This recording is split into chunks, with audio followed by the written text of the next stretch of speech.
Platonic Productivity, Roderick T. Long, 2004. Women on the job market make, on average, 75 cents for every dollar men make for the equivalent jobs. What explains this wage gap? Various possibilities have been suggested, but some Austrians have argued that there is only one possible explanation. Women are less productive than men. The argument goes like this. If employers pay an employee more than the value of that worker's marginal revenue product, the company will lose money and so will be penalized by the market. If employers pay an employee less than the value of his or her marginal revenue product, then other companies can profit by offering more competitive wages and so luring the employee away.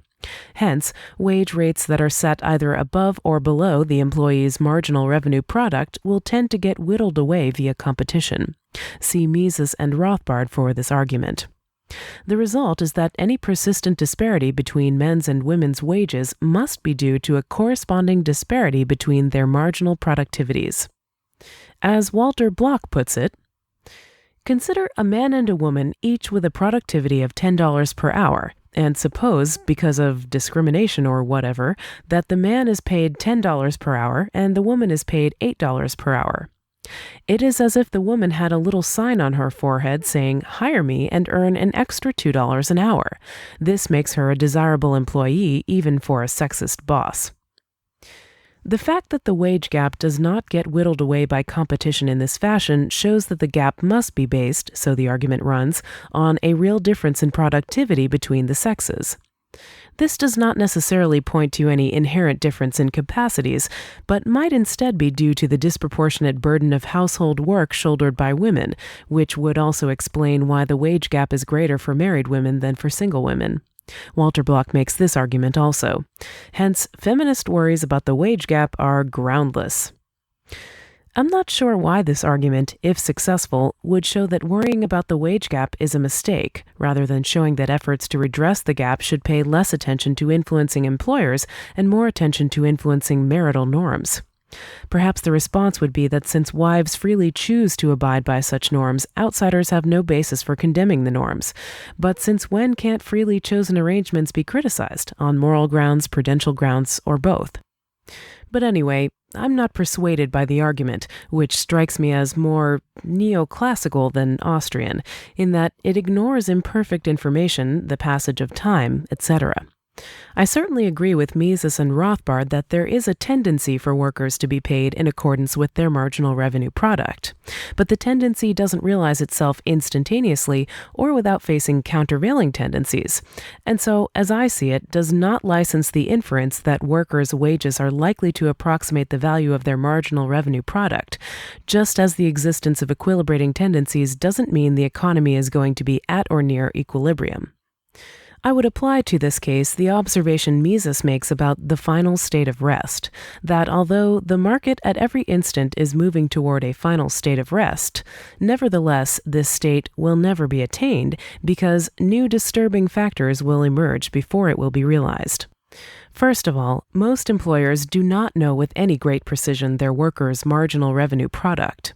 Firms are, after all, islands of central planning, on a small enough scale that the gains from central coordination generally outweigh the losses, but still they are epistemically hampered by the absence of internal markets. And I'm rather skeptical of attempts to simulate markets within the firm, a la Koch Industries.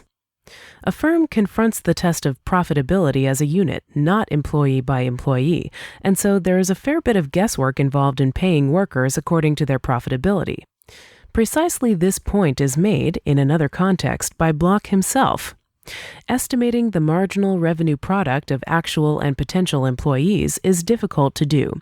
There are joint products. Productivity depends on how the worker fits in with others. It is impossible to keep one's eye on a given person all day long, etc. But Block thinks this doesn't much matter, because those entrepreneurs who can carry out such tasks prosper, those who cannot do not. Well, true enough, but an entrepreneur doesn't have to solve those problems perfectly in order to prosper, as anyone who has spent any time in the frequently insane, Dilbert-like world of actual industry can testify. The reason Dilbert is so popular is that it's so depressingly accurate. A firm that doesn't pay adequate attention to profitability is doomed to failure, certainly, but precisely because we're not living in the world of neoclassical perfect competition, firms can survive and prosper without being profit maximizers. They just have to be less crazy/stupid than their competitors. Indeed, it's one of the glories of the market that it can produce such marvelous results from such crooked timber.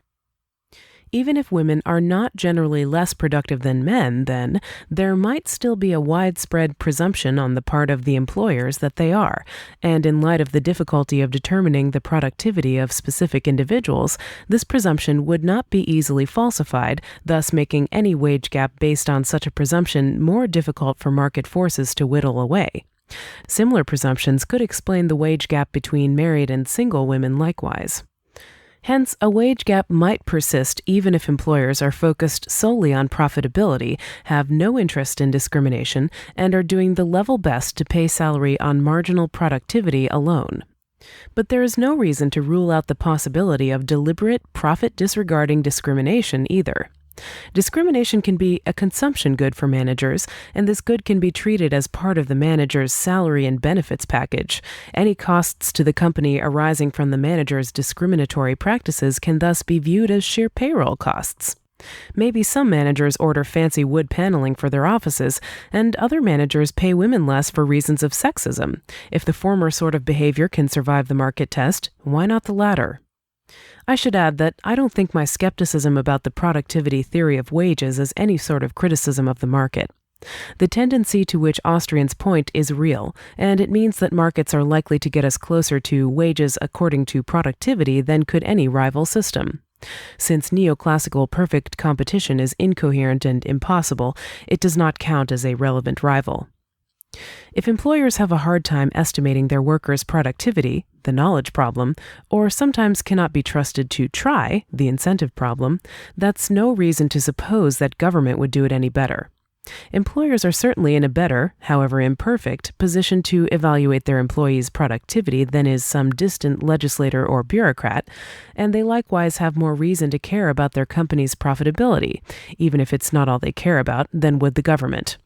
So there's no reason to think that transferring decision-making authority from employers to the state would bring wages into any better alignment with productivity. People in government are crooked timber too, and given economic democracy's superior efficiency in comparison with political democracy, they're even less constrained by any sort of accountability than private firms are. Nothing I've said shows that men and women are equally productive. It's only meant to show that, given prevailing cultural norms and power relations, we might well expect to see a gap between men's and women's earnings even if they were equally productive, which is at least reason for skepticism about claims that they are not equally productive. I would also add that even if there are persistent problems, non-governmental but nonetheless harmful power relations and the like, that market processes do not eliminate automatically, it does not follow that there is nothing to be done about these problems short of a resort to governmental force. That's one reason I'm more sympathetic to the labor movement and the feminist movement than many libertarians nowadays tend to be. In the 19th century, libertarians saw political oppression as one component in an interlocking system of political, economic, and cultural factors. They made neither the mistake of thinking that political power was the only problem, nor the mistake of thinking that political power could be safely and effectively used to combat the other problems. As I have written elsewhere, as students of Austrian economics, see for example the writings of F.A. Hayek, we know that the free market, by coordinating the dispersed knowledge of market actors, has the ability to come up with solutions that no individual could have devised. But as students of Austrian economics, see for example the writings of Israel Kirzner, we also know that the efficiency of markets depends in large part on the action of entrepreneurs. And on the Austrian theory, entrepreneurs do not passively react to market prices, as they do in neoclassical economics, but instead are actively alert to profit opportunities and are constantly trying to invent and market new solutions. We should remember to balance the Hayekian insight against the equally important Kirznerian insight that the working of the market depends on the creative ingenuity of individuals. I see our role as that of intellectual entrepreneurs. Our coming up with solutions is part of, though by no means the whole of, what it means for the market to come up with solutions. We are the market. Footnote: Roderick T. Long, Defending a Free Nation, Anarchy and Law, The Political Economy of Choice. Edited by Edward P. Stringham. New Brunswick, New Jersey. Transaction 2007, page 152. We know, independently of the existence of the wage gap, that there is plenty of sexism in the business world. Those who don't know this can verify it for themselves by spending time in that world or talking with those who have done so. Once we see why the productivity theory of wages, though correct as far as it goes less far than its proponents often suppose, it does not seem implausible to suppose that this sexism plays some role in explaining the wage gap, and such sexism needs to be combated. And even if the wage gap were based on a genuine productivity gap deriving from women's greater responsibility for household work, the cultural expectations that lead women to assume such responsibility would then be the sexism to combat. But that's no reason to gripe about market failure. Such failure is merely our failure. Instead, we need to fight the power, peacefully, but not quietly.